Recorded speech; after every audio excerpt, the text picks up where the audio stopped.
हमारे यहां तो भगवान राम हो या कृष्ण, इनका तो देश हमारे लिए एक ही है।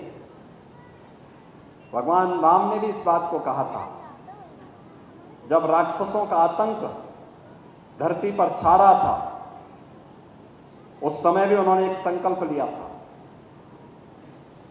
और उस समय उन्होंने जो घोषणा की थी, ऋषि परंपरा को, संतों की परंपरा को अभय देते हुए, निस्सरहीन करो मैं भुज उठाए प्रण की, यानी मैं अपनी भुजाओं को उठा करके प्रण करता हूं कि इस धरती को राक्षस विहीन कर दूंगा।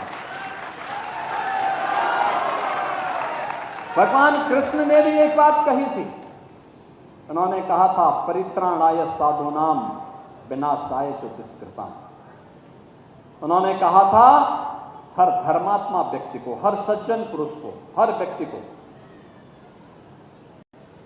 सज्जन शक्ति का संरक्षण करना होगा और दुर्जन शक्ति को समाप्त करना होगा, तब सृष्टि की व्यवस्था बढ़ेगी, आगे चलेगी।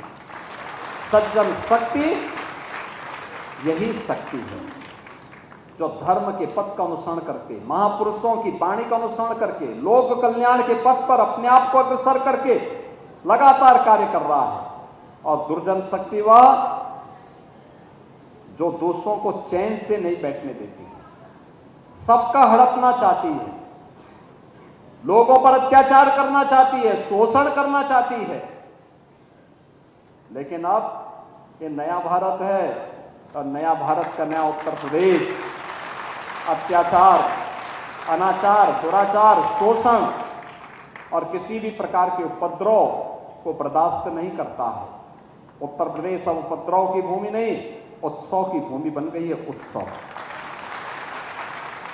हर मंदिर में हर बेटी को, हर व्यापारी को, हर नागरिक को सुरक्षा की गारंटी सरकार दे रही है